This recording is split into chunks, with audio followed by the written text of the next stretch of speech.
This is Chris Elliott with Remax Action Real Estate coming at you this week with your real estate quick tip. Possibly not so much of a quick tip, but this week I wanted to share with you guys the grass growing guide. This is something I've done for my client base. Actually mailed it out for the last couple of years around this time of year. But wanted to do a video format for you guys, wanted to share it with everybody, so I hope you find it useful.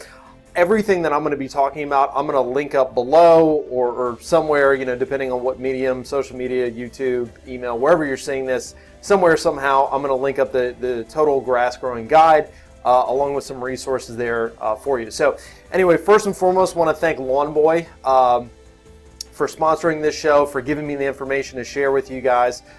They are a lawn treatment and landscape company here in the greater Richmond area. They take care of my personal yard, do a great job, and just wanted to thank them in advance for this. So, all right, so what are we talking about today? We're talking about growing grass. This is something that in our area you typically start seeing around middle to late of September, sometimes even the first week of October.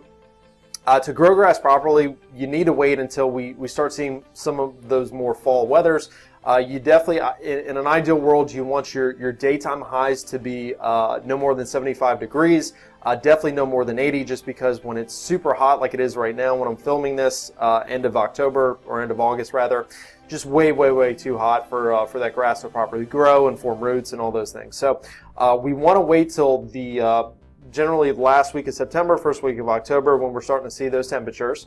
The first thing that you want to do before you start seeding, aerating, anything like that, you really need to prepare your yard for this. So go ahead, rake up any leaves, get any brush, limbs, anything that's off of your yard, kind of clear your space, so to speak.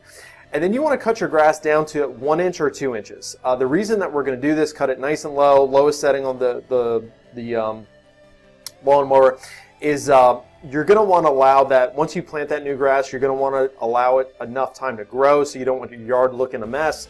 It also helps when the grass is shorter for the new grass to kind of sprout up and for the seed to fall in and everything like that. So first thing we're going to do, we're going to cut that grass down to 1 inch or 2 inches. You're then going to perform aeration. You can get an aerator. You can rent one at Sunbelt. I think you might be able to rent one at Lowe's Home Depot. Sometimes I know some communities will do like a community pool where somebody will rent it, for the weekend, and you guys can all chip in and share it and whatnot. But you want to aerate your yard, and what an aerator does is it punches little holes in the soil. What that allows your grass to do is allows for those nutrients, the fertilizer, the seed to actually get into the grass. It also helps to loosen up the soil a little bit, allow that new grass somewhere to actually go versus just planting that grass seed on your tough soil.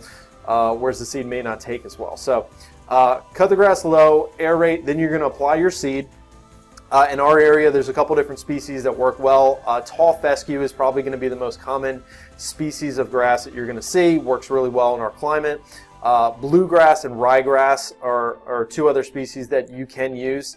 But fescue is probably what you're going to see most at the stores, and it's probably going to be the easiest one for you. So we're going to want to overseed. You can get a seed spreader at Lowe's, Home Depot, Southern States, you name it, and they'll have instructions there on how to properly spread the seed and how much and where and all those things. But once you spread your seed, you're also going to want to put down a starter fertilizer. I'll link up the exact chemical compound designations they have for those things. But most of your stores are going to have this product out this time of year. Most of the time it's labeled starter fertilizer. So you're going to want to put that out in your spreader as well. Once you've gotten your yard aerated, you've got it seeded, you've got it with your starter fertilizer, probably the biggest determinant of the success that you're going to have is watering. So you're going to want to water your grass every single day for the next 30 days to really allow that new grass to take hold, to spread, to kind of germinate and seed up and all those things. A quick tip on watering. The ideal time of day to water your grass is going to be in the morning from about 4 or 5 o'clock in the morning till about 9 o'clock in the morning. The reason you want to do it then and you don't want to do it in the middle of the day, for example, if you do it in the middle of the day, a lot of times that water doesn't have enough time to actually get into the soil before it actually evaporates. And if you do it at night, you're running the risk of mold forming actually on your yard and can create disease in your yard and create these nasty brown spots that will ultimately kill your grass. So ideal time to water, 5 o'clock in the morning till about 9 o'clock in the morning. So that's what you're going to do, and then pretty much all you got to do from then on is just keep watering and not cut the grass for about 30 days. Just let that new grass germinate up. It's very fragile at this point, so you don't want to be running it over with a lawnmower. So 30 days from that initial application, so typically now we're looking at last week of October, first week of November, you're going to want to apply a turf building fertilizer. So this is not the same fertilizer, starter fertilizer that you use to start the new seed. This is a turf builder. Once again, I'll link up the exact name for it. If you're in the Lowe's, Home Depot, Southern States, they can tell you exactly which fertilizer that you're going to want to use at this point, but you're going to want to do an application of that, and then at this point, once you're 30 days into the whole process, you can dial back your watering to about 2 to 3 times per week. You still want to do it in the morning, and when you're cutting your grass at this point, you can then cut your grass. You're going to want to do it on more of a high setting, probably best is about 4 inches is what you want to be shooting for. Just because you don't want the sun to be scorching that new grass. If you leave it a little taller, it kind of gives it a little shade or gives a little protection from getting scorched. So then another 30 days from then, you're going to do another round of the turf building fertilizer, the same one you used in month number 2. And you're going to continue to water 2 to 3 times a day, continue to cut your grass at a higher setting. You should have a pretty nice lawn at this point. Typically at this point we're into November, possibly even first week of December. At this point, it is too late to start if you haven't started by now.